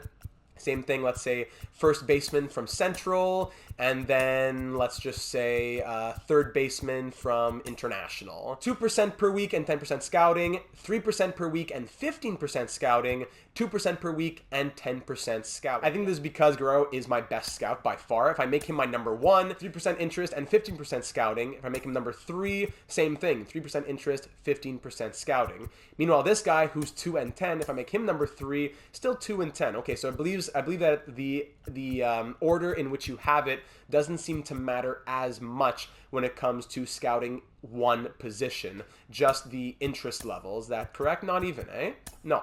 It seems like everyone will give you the same if you're scouting a large range. Also keep the positions in mind. We have +2, +2, +3 for starter, third base, first base. Starter, first base, third base. Now I look over here, it's still +2, +2, +3. So not anything you can keep in mind too much when scouting multiple people of one position, but keep the positions in mind, the 1, 2, 3 spots, when scouting just single prospects or doing prospect discovery.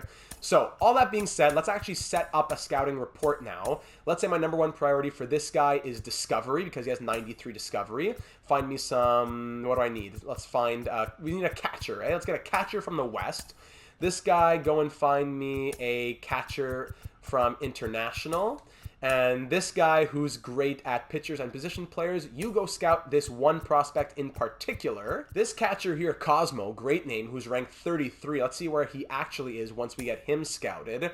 So maybe I even move him to my 1 spot, gives him more interest. Or if I put him back in my 3 spot, it's 2% interest. Same amount of scouting per week, but different percent interest. 45% scouting per week. If I take off third base and add catcher, it's now 5% interest. So keep all those things in mind. Go up to the top right corner and press advance. Remember that you have depth chart here to look at as well. Always keep the depth chart in mind. But if you're done, press advance and you can click finalize weekly scouting plan, or you could skip it and set to auto. But if you like to do it manually, finalize weekly scouting plan, and there you go. You now sim to the next Sunday. Sim through the next Saturday to get to the next Sunday. You'll get injury stuff as you go. I usually just keep it auto fix lineups, auto. auto utilize, and there you go. Next day to set the scouting assignments. I go back to scouting and I see, okay, Cosmo has now 26% interest and he's 50% scouted, but he is now rank 58 in my system despite the rank 33 ranking from the MLB. So maybe I'm not as interested in scouting him, or maybe I even put him in slot number 3 and put somebody else in slots 1 and 2. Those are all things that I can do as the weeks go on. I'm not going to show you 14 weeks of setting scouts. It's going to take way too long. But let's just go ahead and skip scouting and set it to auto for now. Skip scouting, set it to auto for the foreseeable future. We'll do that all the way to the draft, and then I'll show you some of the differences and the interesting things that you can find when it comes to finding gems. So there's other things to show you between now and then, but I'm going to skip those and put them till after just to continue in this same train of thought. Let's sim all the way to draft day, 90 days from now. There's going to be a lot of things in between, like injuries, that I'll just skip through and auto do. But I'll go ahead and skip through all of this, and we'll just get to draft day so we can see the draft itself. As we're simming towards the draft, we also pass through the All-Star Game. These are things that you can go in and do yourself. You can go and look at the Home Run Derby. You can go and see if you have any players in the All-Star Game itself. That's always a lot of fun. You can look at All-Star voting throughout the weeks leading up to the All-Star Game as well. But here we are now, ready to get to the draft, 1 day away. And here it is. Go to the draft. Brand new screens right here. Love to see this. You can add prospects to your queue, which is helpful to keep track of the guys that you want. And also you could, if you have to auto pick, it will take from your queue, but I'm not going to add anyone at this moment. Let's go to the draft, and here's this brand new screen. Amazing stuff. I am so pumped for this. As the New York Mets, we have the 29th overall pick. All the other teams have 10 seconds to draft. I believe you have 4 minutes to make your selection.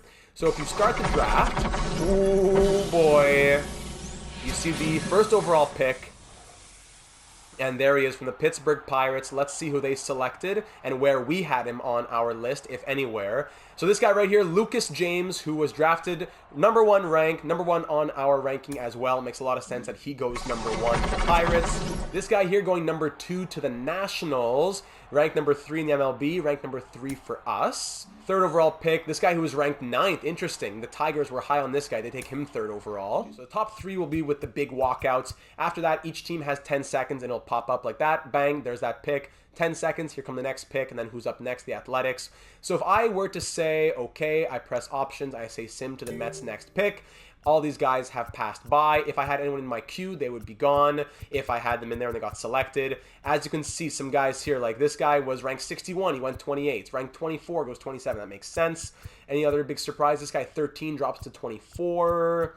This guy who we had ranked #6, who the MLB had him at 21. We would have loved to get him, but he goes at 20 to the Blue Jays, so on and so forth. So here now at the 29th selection, there's a few things got to keep in mind. And yes, you do have 4 minutes. We want to view the prospects who are available. Now this guy, wow, Manuel Rosado, ranked 31 in the MLB, but ranked #5 for us would be a great selection. Now the last thing that I haven't mentioned yet is the doctor exam. Now in the real life MLB, physicals take place in June, and it's a real life MLB rule where if a player opts in for a physical, he's guaranteed money. If he opted out for the physical, anyone who opted out, I saw it before, yeah, here, opted out for the physical, is not that he's trying to hide anything necessarily, but if it does end up happening that he is maybe like an injury-prone player, maybe that could end up meaning that he won't grow to his potential as well. So keep those things in mind. I would prefer to take the players who have conducted a doctor exam and are healthy. So if we draft this player, he has 45% interest, which will grow over time if we continue to accrue interest in the next screen after the draft. His bonus demand is 2.5 million. Our bonus allotment in the top left corner is 7.91 million. I think this is definitely our pick. You can sort by all. You can sort by top 100 in the team rank, which you have the team rank going up by increasing value, or you can sort by scouted. Yeah, that's it. So scouted, team rank, or just all. So this guy's very interesting. Rank 31 in the MLB, rank 5 for us. But there's also this guy, Fernando Franco, who's ranked #5 in the MLB and ranked #7 for us. 2 spots lower, but way higher in terms of the MLB ranking, that he's still on the board at number 29 here. Same for the guy ranked 6th, ranked 11th, but we don't really have a lot of people scouted or uncovered, which is unfortunate. It wouldn't be the case if I was doing manual scouting. That's why I would not recommend auto scouting. When you're manual scouting, you can actually scout guys who are around 29, who are around 58, who are around 66. So all that being said, Manuel Rosado, we'll go ahead and draft him. No walkout, but still you can see a nice screen, very cool. Potential of 79 to 94. He's a 57 to 72 overall range out of high school. I'll press advance on him, and there you can continue until your next selection. If I send to my next pick, I have a compensatory pick at number 58. View prospects, blah, blah, blah. Also keep in mind, if I were to go in depth and just look at like let's say he's not scouted very much, and I want to look at everything individually, stamina, hits per 9 and everything. This is another difference from previous MLB games, where it used to be a 20 to 80 scale. It's now the 0 to 99 scale, and it gives you the scouting scale at the bottom. Well below average, average, above average, and well above average. So no longer trying to decipher what the 20 to 80 scale means. It's now 0 to 99, and you can see the colors that help you as well. So another good addition in my opinion. Now at pick number 58, I would say, okay, who am I interested in? Let's see if I sort by the team rank. This guy, I have him at 38, but I haven't scouted him very much. He might have 96 potential, whatever. Draft Albert Batista, blah, blah, blah, and you go through the whole draft. So at this point, I'm going to sim the rest of the draft, but a great, great addition that I'm sure many of you came to this video for. So much fun if you're to go in it in depth and scout for each position. Try and find those diamonds in the rough. But we're not done yet. Now we have to sign our draft picks. We're not done yet. So if we go back to the calendar, we want to sim through the home run derby.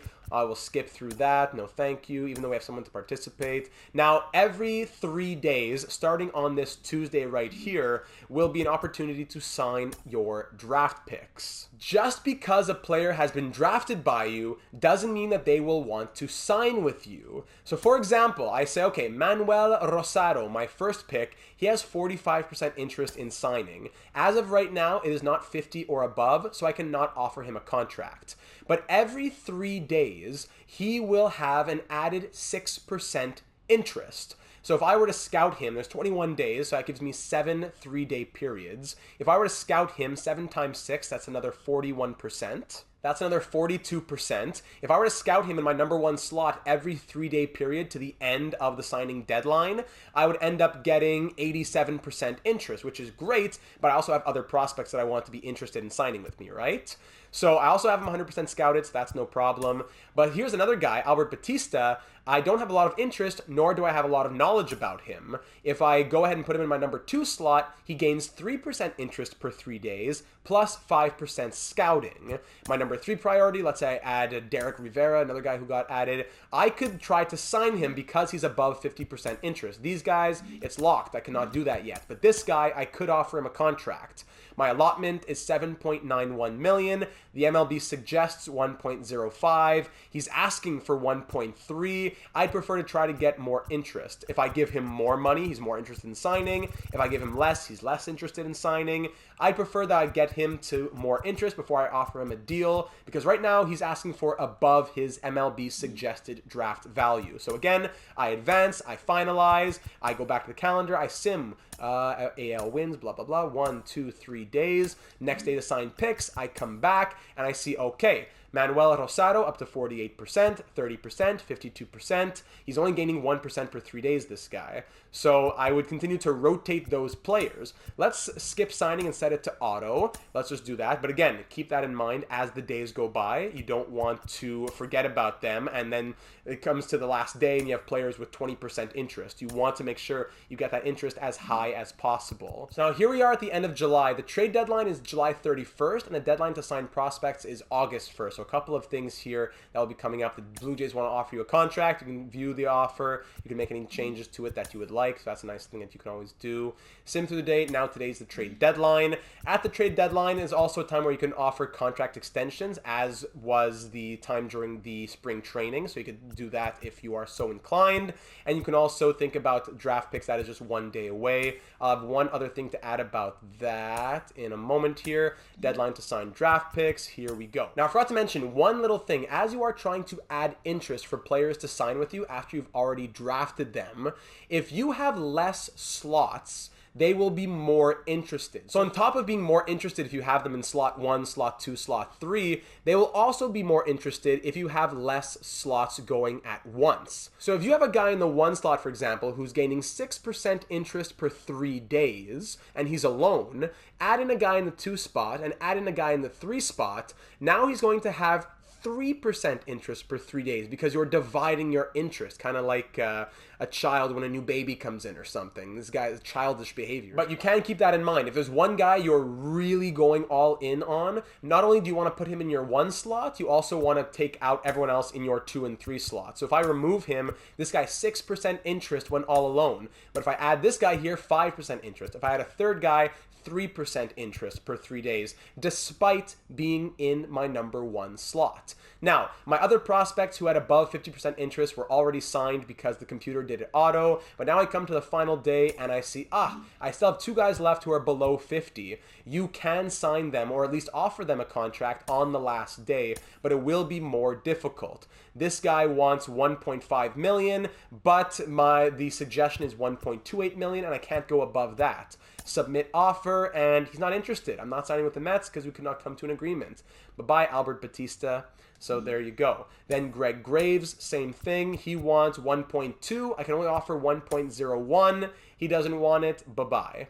But my other prospects who were above 50%, they got signed already because the auto already took care of it. So I see Manuel Rosado, he already got signed. So the computer went ahead and took care of that. Essentially, just keep in mind that if you're offering below what they're asking and you have a low percent of interest, they're not going to sign. You can't really lowball at all, at least in my limited experience so far as the game just came out. Even if they're very interested, if you go really like even 1 or 2 notches below what they're asking, it's not going to go well. You really got to offer them exactly what they're asking for if you want them to sign. And even then, if the interest is low enough, it may not happen. But try and keep to their demand as much as possible, because if you mess up, they walk. One wrong move and you can't offer them a second contract. You only get 1 chance at signing them. Whew. So how about that? That's a lot of scouting thoughts right there. That's the biggest update to franchise mode, so I wanted to spend a lot of time on that. Let's try and start wrapping things up here. If I were throughout the season to go and look at my roster and I'm having everything on auto, I can see some of the changes that have been made, players getting called up or sent down, or I can also see organizational updates. Which players are struggling in AA, which guy is struggling in AAA, which guy, this guy tore it up in AA in July. Great. I can keep tabs on all these players and see who's hot, who's cold in the organization as a whole. I can also look at training where it says, well, okay, that's just a reminder. I can see now the update. Edwin Diaz, -1, -1, -1, +1, -1. Okay, I can see that as time goes on. Justin Verlander and Max Scherzer, there's that regression we were talking about. Something that he's not training, like control, is -10. Something that he is training, like his per nines, are -9, -6. This guy -12 for his walks. And that, of course, as I mentioned, is because of his MLB service being above 10 years. Verlander's down to an 88 as well. So these attributes do start to drop rather quickly. I'm sure other things are going into it. Like the team isn't an elite team, I don't think, right now. But just to say that it will absolutely happen. No matter what you do, all you can do is try and slow it. Something I hadn't mentioned either, look in the top right corner, you also have two-way player status. If you want a player to have status as a two-way player, such as a Shohei Ohtani, they have to pitch at least 20 innings and play at least 20 games as a positional player. Of course, Verlander hasn't done that, but if I were to go over to the Angels, I would see that. Contracts for coaches. Okay, that's just a reminder on some knowledge. Thank you very much. The budget is in a horrible place right now. Actually, we're 60-46. What's wrong with the budget right now? The deficit is horrible right now. The player salaries are killing us. Revenue sharing, taxes, competitive balance.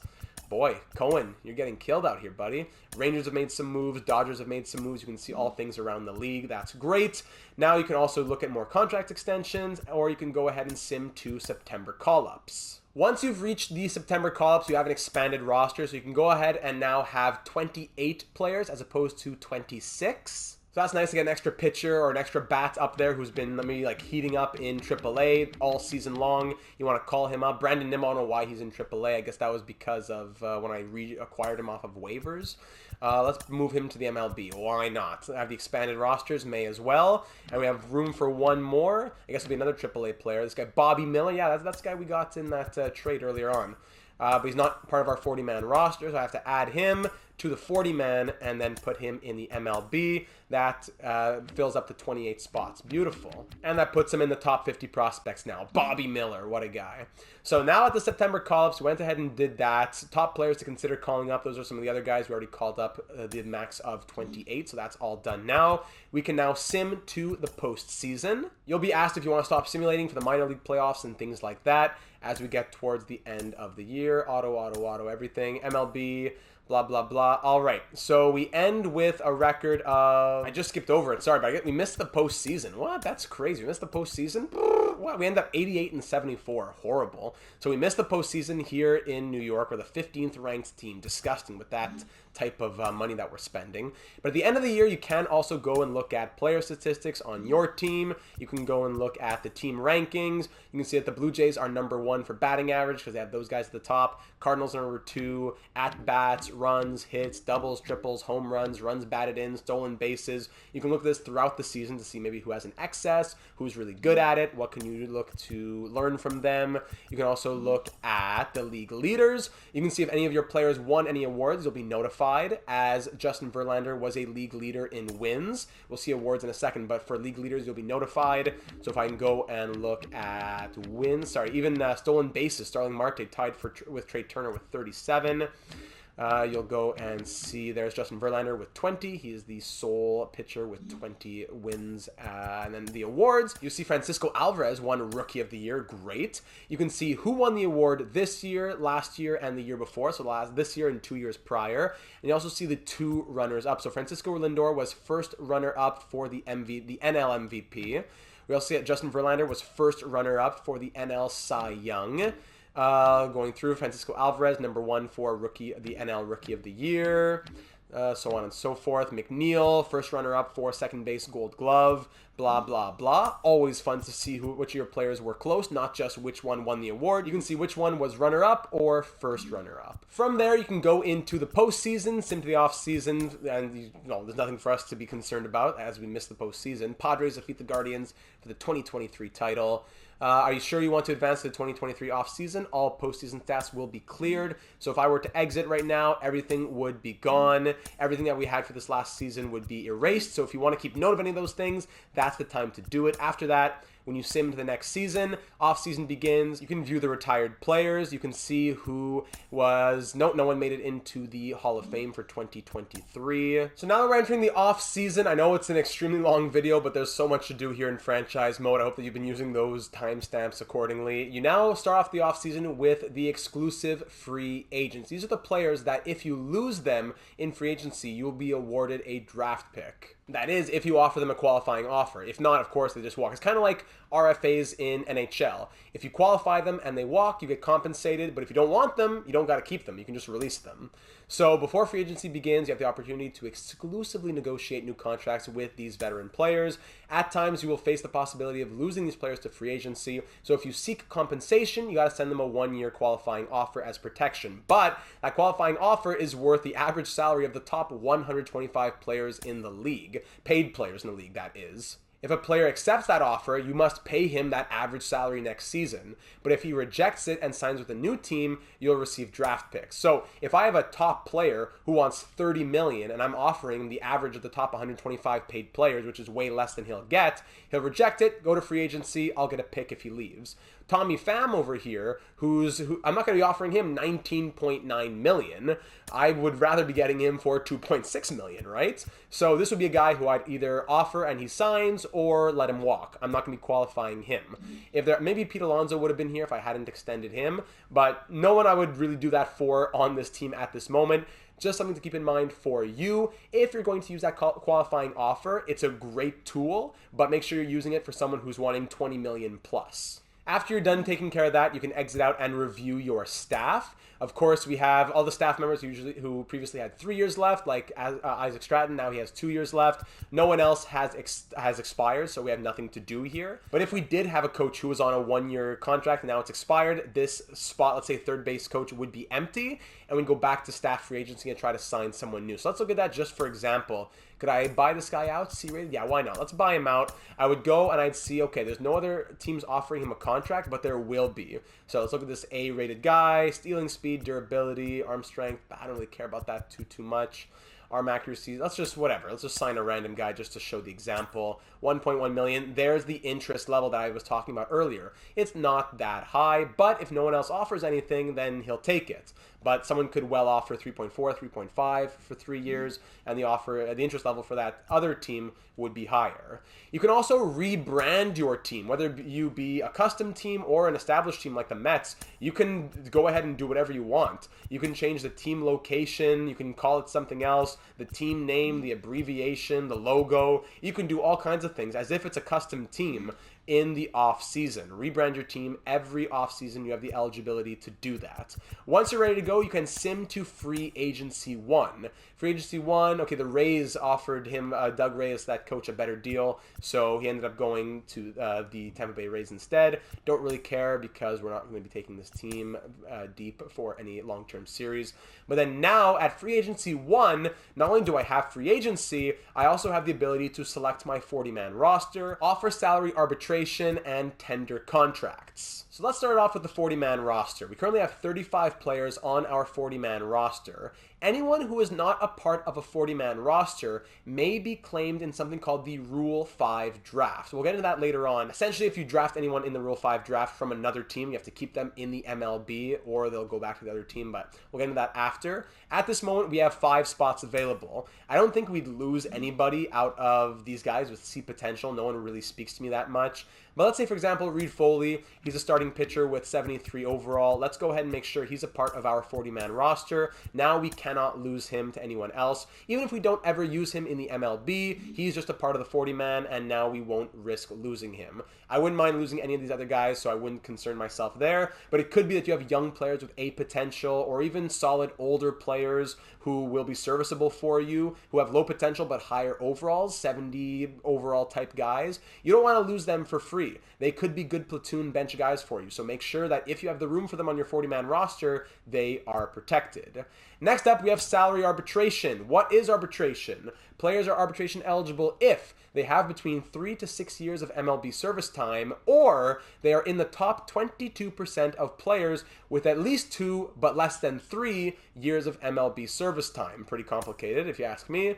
If an arbitration eligible player and a club cannot agree on a salary figure, both can opt for a neutral party to help find a solution. So to do so, the club and the player will submit their desired salary figures to a group of arbitrators who will review each figure carefully. While the arbitrators are reviewing the 2 submissions, players and clubs are free to continue negotiations in an attempt to find a solution. But if an agreement has still not been reached, the arbitrators will reveal which salary figure of the 2 is the most appropriate during a hearing in February. Now keep in mind that if you do go to arbitration, that player's contract that he's awarded, whether the arbitrators side with you or the player, is only a 1-year contract. If you're in arbitration with a player you want to keep long term, it may be worthwhile to go longer term. It depends on what you want to do. If he's still going to be arbitration eligible for a long time, like this guy David Peterson, I could do 1-year arbitration, 1-year arbitration. Then that last year in 2026 of arbitration, then I sign him a longer term deal before he goes to free agency. You could try and play that, or you could go right now and say, hey, I want to sign you for 7, 8 years. You could take care of that as you like. But let's say we did go to arbitration, since I haven't shown you that yet, because making an offer is just as normal as any other contract offer is. If I were to go to offer arbitration, which must be done before November 23rd, I would say, okay, his previous salary is $720K. He definitely thinks that he's worth more, because if I go to a 1-year contract, he wants $2 million. So he wants $2 million for 1 year, and last season he made $720K. How did he perform? He's an 82 overall. He had a pretty solid season. Let's just say I say arbitration, I'm willing to offer you 1.2 million just to see what would happen. We'll see what happens when the arbitration comes around in February. I submit that offer of 1.2 million and we'll wait and see. I'm not going to offer anybody else. Everything else I'm not going to take care of right now. But honestly, I'd either sign these guys or let them walk. I would not go through arbitration hearings with 60 overall players. After that, I can now go to tender contracts. Now, this is extremely important and a huge trick to keep in mind. At the tender contract screen, I have until December 2nd to offer this player a contract. They are not arbitration eligible, and if I don't offer them a deal, they'll go to free agency. So they're under team control because they don't qualify for arbitration yet. If they're not tendered anything, they'll be a free agent by December 2nd. But if a contract renewable player decides to decline your offer, these guys, you can still renew their contract for 80% or more of their previous salary. So keep that in mind. That's a great little hack for a one-year deal. So let's say I go to someone like Reed Foley here, who is someone who's going to want a little bit more money because he has experience. This guy wants to be making 2.1 million per year. 2.1 million per year is way too much in my opinion for a guy who's going to be playing in AAA, but let's say I want to keep him. What I could do to get him at 80% or less of what he made last season, which I forget what it was, but it was way less than that, I could make him an offer of something crazy. I say, I want to sign you for 15 years at whatever, 200K per season, or whatever, 900K per year for 15 years as depth. I go ahead and offer him that contract. Now, technically, I have offered him a contract. If he rejects it, even though he was offered, it doesn't matter if he rejects it, he was offered it. So because he has rejected an offered contract, I can now renew him for no less than 80% of what he made last season. So whatever, if he made $1 million last year, I can now renew him for $800,000 or more for one more season, as opposed to the, what was he asking for one, well, for 1 year he wants 740K, but as opposed to the 4.4 million he wanted for 5 years plus. Of course, this comes more in handy with 80 overall plus players than depth 70 overall guys, but the point remains, if you offer a contract, even though it's a twisted one that will get rejected, he has technically been offered a contract and that will come back to help you later on. I'll even do the same thing for Francisco Alvarez. Why not? 15-year contract to him. So that's that. You can go through all those players and go through renewing them or offering them, whether offering a contract or offering him the little trick that I just did. You can go through and do that. You can also enter free agency. In free agency, let's say, for example, big name Shohei Ohtani, he was not made a qualifying offer. Aaron Nola, he has very little interest in that 5-year, $103 million contract offer from the Phillies. But if I were to offer him a deal that he did sign, I would have to forfeit a draft pick to the Phillies. Ohtani, meanwhile, wasn't offered anything. That's crazy. But he does have a lot of interest in that 8-year contract with the Angels, paying him $271.2 million. If I wanted to give him an 8-year deal worth $280 million, I can't afford that this time. I have to make some deals. But let's say, for example, I offer him something that I could afford. Or you know what? I'll just go ahead and make a trade to free up some cap space because it's ridiculous at this point. Okay, bye-bye Verlander. Let's go back to, 8 years, $280 million. He now has more interest in signing with me. It's not necessarily a guarantee that he'll sign with me just because there's more interest, but it does definitely put me in the driver's seat. And of course, if I were to offer more, that bar goes higher, higher, and higher. And other teams could come in and offer higher deals that give him more interest. So you got to keep tabs. You can't just offer a deal and walk away. Not like NHL where you send a deal and cross your fingers and see what happens in 6 days. You can actually see the interest level. Or if a team were to come in with $285 for 8 years, I could say, okay, you want to do that? I will withdraw my offer and offer another deal. Let's say the same thing, but now for 12 years. Now I give him, look, a full bar of value. So that's a great thing about free agency in franchise mode on MLB. You can go ahead and withdraw offers that you make, either because you want to put that money elsewhere or you want to beat competing offers. Very, very useful. So there's free agency. You can go through, of course, through all the different positions, and you can try to sign the positions that you think you would need. You can now exit this screen and go ahead and sim to free agency 2. Free agency 2, blah, blah, blah. 40-man rosters must be set. We're good to go. Shohei Ohtani signs with the Mets. Look at that. Big news. And now we have salary arbitration continuing. That's the deadline is the 23rd, so we have a few more days on that. tender contracts, free agency, all that is still the same. Go to free agency 3. Last day to offer salary arbitration. No, I'm good to go. Now I can sim to free agency 4 because I don't care about the deadline. I'll keep going, keep going. Deadline to be tendered a contract. I already did that. And now here I am, December 2nd. Arbitration negotiations continuing. Arbitration was offered for Peterson, McGill, and for Curtis. Of course, that Peterson offer that I gave him $1.2 million. We'll see what happens in February. Sim to the winter meetings. More trades happening, which is also cool. You see pop-ups around the league of big things that are happening. Arbitration negotiations, blah, blah, blah. Sim 2 Rule 5 draft. Here we go. Rule 5 draft. We have spots. We have 13 spots to fill if we want in the Rule 5 draft. So not many players usually take. Many teams usually skip. So here at pick number 19, we have the ability to select some players. We could take a guy like here, Heston Kierstad, whatever his name is. B potential, 67 overall. You would think he'd probably grow over time, but now I'd have to maintain a player on my roster who, it shows even, come on, let me just get there. It shows even that this guy has 87 potential. That's great, but now I need to keep him on my team. If I'm done the draft, I exit. I got to remember, he needs to remain on my MLB 26-man roster for the entire season, or he could be claimed by his previous team. So, yeah, it's cool to have a guy with 87 potential on my team, but I need to give a bench spot to a 67 overall, a spot that could be used more efficiently by a player in the 70s if I were to give that to someone in free agency, right?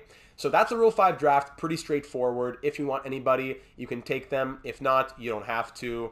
Arbitration negotiations continue. Let's sim to arbitration hearings. Look at that speed of simulation just flying through. And here we are. Free agency, trade rock, sim to renewable contracts. And then here we are in renewable contracts. I actually made a mistake with Reed Foley, but we'll continue doing what we're doing with Francisco Alvarez. Currently over the budget, blah, blah, blah. So Alvarez, who we offered that crazy 15-year contract to, we're not going to be doing that, obviously. But now we can renew his contract at whatever we want. His previous salary was $720K, and 80% of that is $576K. So I can go all the way down to $576, or technically $580, which is, I can't go any lower. $580 is the absolute minimum that I can go, and I could sign him for that. I could offer him the absolute minimum there, just slightly above the 80%, or I could offer him anything higher, $720, or even much more. There's no limit on what I could offer him, but there's no maximum, but there is a minimum. So if I did want to offer him the minimum of $580, renew his contract for $580, once it's been renewed, you will not be able to continue contract negotiations with this player. So yes, I get him for dirt cheap, but now I can no longer negotiate for a longer term contract. So there you go. He's been renewed for exactly just above 80%, which was $580,000. He's grown. He's an even better player. Last year making $720, but this year making $580 because I did that little cheese trick. Only good for 1 year and while he's still renewable, but if you want to play that way while he's under renewable status, why not? Go to spring training. The Mets have unfilled coaching positions, don't care. And here we are now back at spring training. As you can see, David Robertson did sign that contract. If I go to my roster, go to starting pitchers, David Robertson, he actually, okay, so not that he signed a contract, but he was awarded $2 million. So he wanted $2 million, as we know. We wanted to give him 1.2. Arbitration sided with David Peterson. At least he got signed. So we have him for $2 million for 1 more year. And next season, it would be the exact same thing back in arbitration. Of course, we've seen a lot of regression as Max Scherzer's down to an 81, etc., etc. This wasn't a very well-managed team this offseason or season as a whole. The Mets were a dumpster fire, actually, but this was just for explanation purposes. And there you have it, ladies and gentlemen. We get back to spring training and we do it all over again. So huge video, especially with a ton of time being dedicated to scouting. I hope that those timestamps down below were useful for you and that this video as a whole was useful for you in your franchise mode experience. Wishing you all the best in your franchise mode playing. I hope that you enjoy it because franchise mode is so much fun,